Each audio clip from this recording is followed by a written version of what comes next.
Scrolling through Instagram, TikTok, or Facebook, seeing friends and influencers living their best lives, the latest gadgets, luxury vacations, designer clothes, fancy dinners. It all look amazing, right? Until you realize you're broke and drowning in debt trying to keep up. Hey everyone, welcome back. Today we're diving into a tough but important truth. Social media is actually keeping many people financially stuck in debt. You might be asking, how? It's just pictures and videos, right? Well, it's way more powerful than you think. Stick with me until the end, and I'll show you how social media hijacks your wallet and the practical steps you can take to break free. Real quick, have you ever bought something just because you saw it online? Drop a comment below and let us know. Let's start with the biggest one here, comparison culture. On social media, you're not just seeing reality. You're seeing the highlight reels, the vacations, the new iPhone, the $80 dinners with perfect lighting. What you don't see is the debt behind the scenes, or that someone's parents paid for that trip, or that the influencers is returning that outfit tomorrow. But when you scroll, it triggers this little voice, right? If they have it, I should too. Suddenly, that $3,000 phone upgrade doesn't feel so crazy. But in reality, it could be the difference between paying off your credit card this month or carrying that balance into next year. I want to show you a quick video from TikTok of two people just talking about how this really affects people. Have been consumed with the ideologies that social media presents us with, whether that's how much money we should be making in a year, what our relationship should look like with vacations we can go on. I'm like, bro, we can go to vacation to Lake Tobias. That would be fun for the day. People don't want aesthetic lifestyles. People don't want these picture perfect $1 million mansions with they want real life. I just feel like we live to this or try to chase this standard that is presented to us through social media, and I don't think it's always fair to ourselves in our personal journey and our growth. All right, now I'm going to share with you the two places or the two people that I got those videos from in the description. But be honest with me here. What is the most expensive thing you've ever bought? Just because you saw someone else with it. Share your thoughts about that in the comments. Now, I want to talk about FOMO. Now, FOMO is a syndrome of fear of missing out. Social media tells you everyone's at this event, everyone's buying this gadget, everyone's trying this restaurant, and if you're not part of it, you feel left behind. Influencers know this. They flaunt the must-haves. Brands know this. They pay influencers to create that exact feeling. And what happens? Impulse buys, lifestyle inflation. You start spending money on experiences or products you don't even care about, just so you can say you are part of that trend. Now, I don't know if you guys remember, but there was a trend sometime back, the Dyson Airwrap. And so many people were on social media buying this Dyson Airwrap for $600. Tons of people came out and admitted literally that they bought it because they saw it trending, even if it wasn't in the budget. That is the problem, you guys. Now, there is this one thing that many people go by, which is the BNPL, or buy now, pay later. This is a sneaky one. It's easy access to credit. Every time you scroll, you see ads. You see credit cards, buy now, pay later apps, zero down payment plans, and they sound harmless. Split it into 4 payments, pay later. But here's the truth. Those tools are designed to trick your brain. You stop seeing the full cost and start thinking in little bite-sized payments. That's like $200 pairs of shoes. There's only 50 today. Or a $100 purse or $1,000 purse. It's only 50 today. Except now you've stacked 4 different BNPL purchases plus your credit card bill plus interest, and before you know it, you're juggling debt like a circus act. That is what we want to avoid here. There has been news reports that have came out regarding the buy now, pay later debt rising in Gen Z. But it's not just Gen Z, you guys. It's also the millennials. It's also Gen X, not so much baby boomers. Now, have you ever used Klarna or Afterpay and regretted it? Or did it work out for you? If you've been caught in that trap, please let us know. And please let us know, drop your comments, what happened, how you came out from it, because we're a community here. We want everyone to engage because your story may be a story that can help someone else. Now, the next thing that is contributing to this is that social media creates this whole illusion of wealth. It is one big illusion.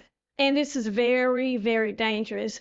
Your feed is full of people flexing, the crypto gurus, day traders, side hustle coaches, all selling the idea that you can get rich overnight. The problem is, most of it's fake. Some rent those Lambos for the day. Some make money selling courses about making money. Others just cherry pick wins and hide losses. You know what I mean? And what happens to regular folks? They borrow money to invest. They use credit cards to buy into hype. They chase shortcuts and end up in worse financial shape. Now, there is a way that you can break free from this, okay? I don't want you to feel like, okay, I'm stuck. I'm never going to get out of this. You can now breathe, okay, you guys? And it's just 5 simple steps. One, you unfollow the temptation. If an influencer makes you feel like you need to spend, mute them or unfollow. Protect your feed. 2, you need to set digital boundaries. Use app timers. Less scrolling equals less FOMO, right? And for those of you who didn't catch what FOMO means, that means fear of missing out. 3 is create your own money rules. For example, you can do a rule like, I'm not purchasing anything over $100 within 24 hours. You know, you have to discipline yourself. 4, budget for fun. Now, this does not mean cut joy out. Just plan for it, okay? Planning is better for you. If you want that concert, save for it and guilt-free instead of swiping the card. And then, of course, number 5, which is very important, you need to educate yourself. Learn how credit, debt, and investment really works. Once you see behind the curtain, the illusion fades, okay? Now, out of those 5, which one do you think you would start with? Which one do you think would save you the most money if you started today?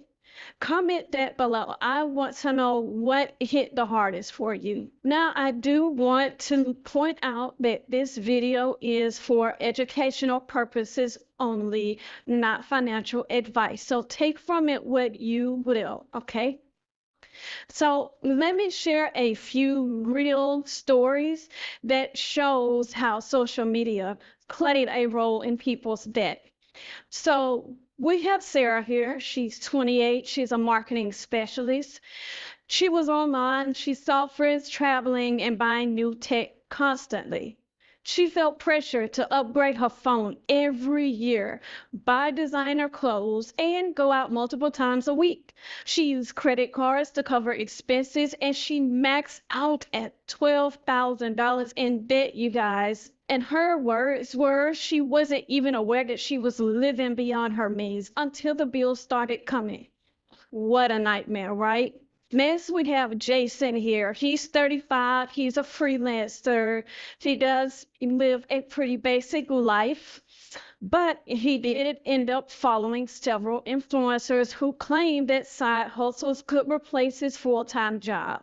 He bought expensive equipment on credit to start a side hustle he wasn't ready for, and he ended up with $8,000 in credit card debt and no real income increase. That is awful, you guys. Always check into those things before jumping forward with it. Now, the last person is Rachel. She's 24. She's a college student. She got caught in the BNPL. She's one of those Gen Z people that I was telling you about. She got caught in that buy now, pay later ads popping up on Instagram, right? She bought a $1,500 designer handbag and $900 in shoes, thinking payments were small. The payments piled up and her credit score took a hit. These stories are unique. Social media amplifies these pressures in ways we do not realize. But here's the good news. You can take control and protect yourself from social media's financial traps. Let's talk about that. One, you can curate your feed mindfully. So again, that will mean unfollow accounts like we discussed that trigger spending urges or make you feel inadequate. Follow creators who share realistic money stories, budgeting tips, and financial wisdom. Use features like Instagram's mute or close friends list to filter content. Two, set a spending freeze challenge. That means commit to no non-essential purchases for 30 days. Use that time to reflect on what you really need versus want and track your feelings. Notice how social media influences your urges. Three, create a budget and stick to it. Budget for essentials, savings, and a small fun money amount. Use apps like Mint, YNAB, or Every Dollar to keep it simple and visible. Having a plan reduces impulse spending driven by social media pressure.